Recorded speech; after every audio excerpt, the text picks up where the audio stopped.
Today we're talking Warhammer 40k, board games, LEGO, and of course about the new Dungeons & Dragons open gaming license that has been leaked from Wizards of the Coast. I'm Angela, you're watching Hobby Night, now let's get to it.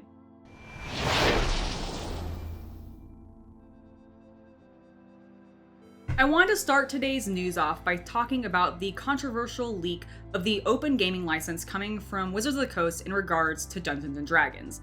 This is a massive deal because it is going to change the landscape of what we see third-party content creators doing with Dungeons & Dragons product going forward. Now, for those of you that are unfamiliar, the old open gaming license is what allowed a lot of creators to make all the campaigns you would see on KickStarter or other crowdfunding campaign sites where you would get 5th edition content, but it wasn't specifically tied to Wizards of the Coast. Well, the rules for how that kind of content can be made and sold is being changed by Wizards, and people are not thrilled by it. The old document was a mere 900 words long. The new one is 9,000 words long, and that means there's a lot of big changes coming. Now, not all of them are things that I think the fans are going to necessarily be against, because it seems like Dungeons & Dragons isn't really too fond of the blockchain or NFTs, and of course they don't want any content that is going to be discriminatory in any way, such as racism, sexism, any sort of bigotry content like that. That is also a no-go, and I think fans will like seeing that in there. But there's a lot in this document that people are not pleased with, and it has a lot of people scratching their heads on whether or not they're even going to be successful in being able to make these big changes. So let's actually talk about the changes that people aren't thrilled about.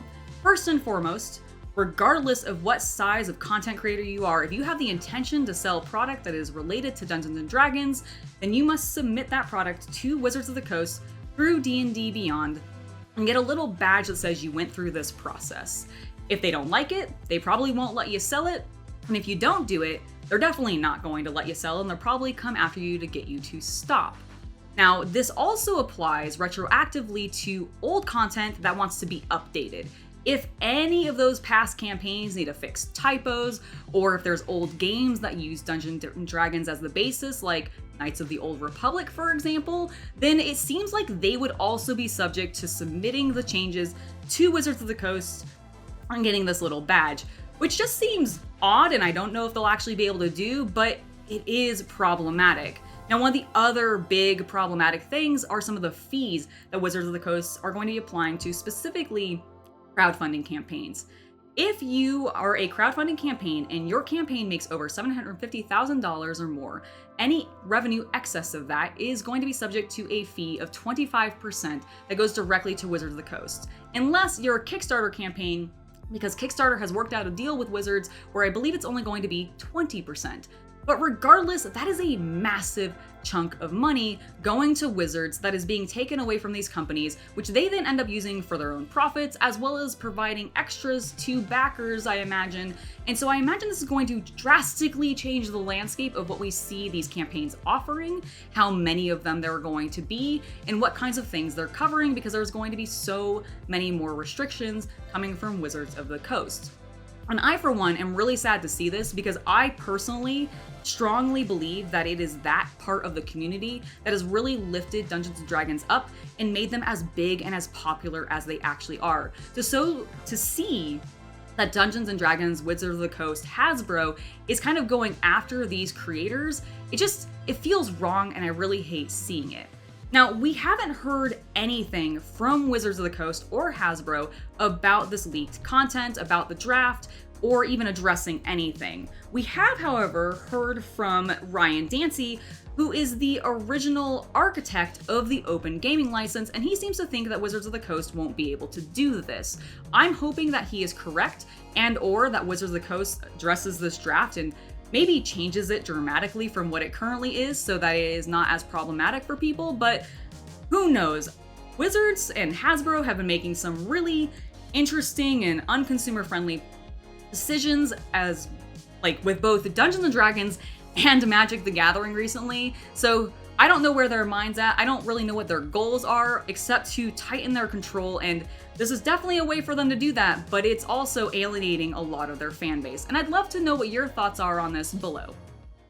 Hey guys, I just wanted to jump in and let you know that I've recently started live streaming. So if you never want to miss those, or if you've been enjoying the content you're watching today, make sure to subscribe to the channel and hit the bell icon for notifications. Now, let's go ahead and jump back to the video. Next, I have some much happier Dungeons & Dragons news to talk about, and I want to congratulate Bolt Build because they are the winner of the LEGO Ideas Dungeons & Dragons contest. It was actually the set that I voted on, so if you saw that video where I talked about the contest that was going on and made my decision on which of the Dungeons & Dragons themed sets that I'd like to see come into a real existing LEGO set, well, the Dragon's Keep Journey's End was the winner. I honestly think it was just genuinely the coolest one there, and I look forward to seeing what LEGO does with it in 2024 when the set will officially be out. In the meantime, again, a huge congratulations to Bolt Builds for their win.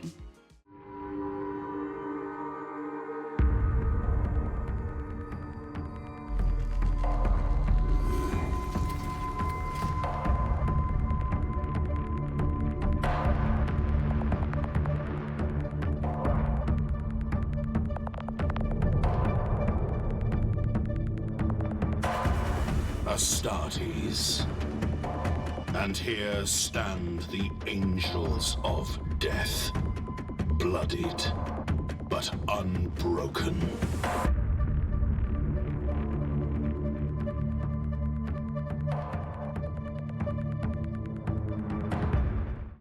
Moving on to Warhammer 40k, the new balanced data slate is out, and I would highly encourage you to go check it out because there are a lot of big changes across the board for all of the armies. And I'm not going to go into a huge amount of details, but I can surmise them very briefly for you because what they almost all come down to is a bunch of points changes. Everybody's getting points changes. Space Marines, Chaos Space Marines, Chaos Demons, AdMech, Tyranids, like I think almost everybody is getting points changes across the board, and this always happens as we approach the end of an edition. Everybody gets to get a lot cheaper. War gear has become almost free in some cases in a lot of things, and that is very interesting to me because I wonder if we're going to see that maintain as we go into 10th edition. But alongside the balanced data slate, we've also gotten some new hints at lore happening because we are getting more and more information about the Arcs of Omen books that are coming. The first one is going to be entitled Abaddon, and in it we are in fact getting a bunch of lore. Let's go over what we already know, and then we'll go over a little bit of what we learned, and we can speculate at where we think this might be going. We know that we've got two big players. We've got Abaddon, and we've got Vashtor, which is the new demon that they announced late last year.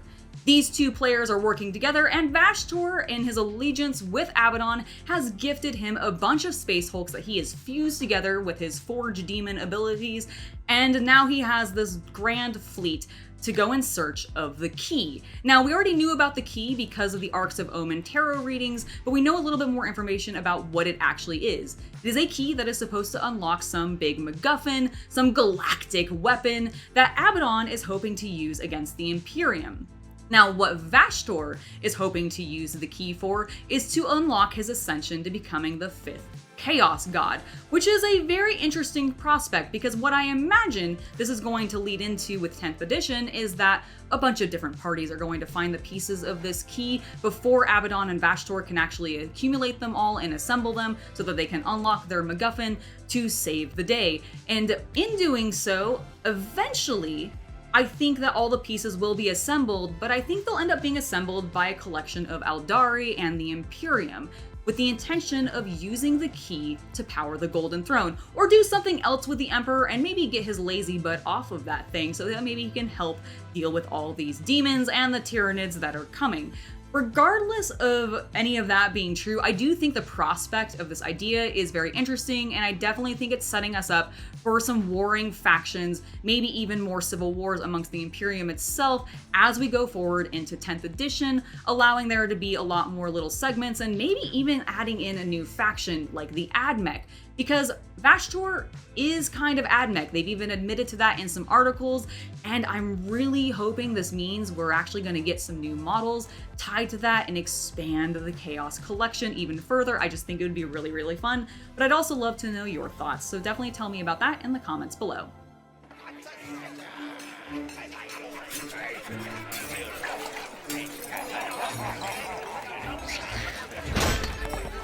Sit down, dear friends. Let me tell you the tale of the 4 Rejects.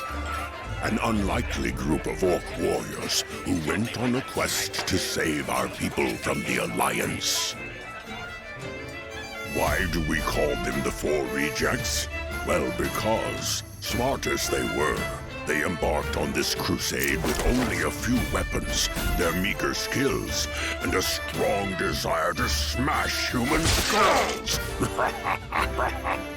However, along the way, they encountered more than just humans. Rotting zombies and skeletons, orcs begging to be skewered, fierce drunk barbarians, haughty elves with pointy ears, and many more diversions on legs. Some there took a particular pleasure to crush. Each door they kicked in brought new enemies to slam.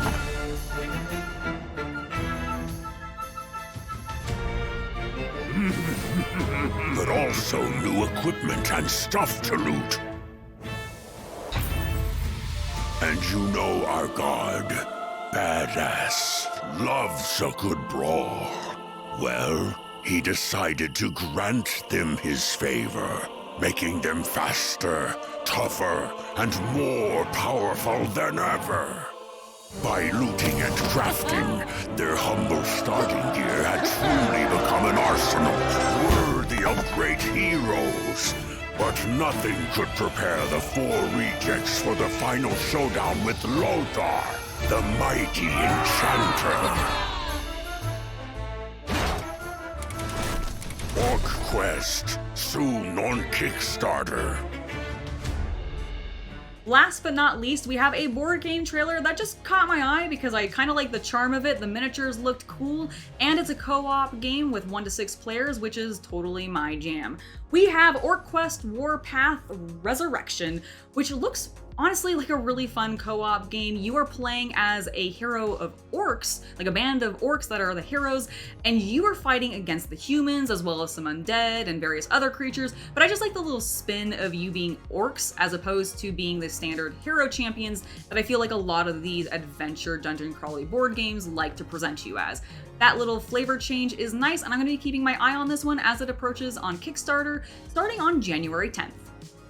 Alright, that has been it for this week in hobby news. We had some big changes coming both with Dungeons & Dragons, which are maybe a little bit more controversial, as well as some interesting potential changes coming to Warhammer 40k. Tell me your thoughts on either down below in the comments, and before I head out, I want to give a huge thank you to my patrons for making it so content like this can continue to happen. Without your guys' support, we would not be doing this, so thank you very, very much. I have been Angela, and I hope you have a wonderful hobby night.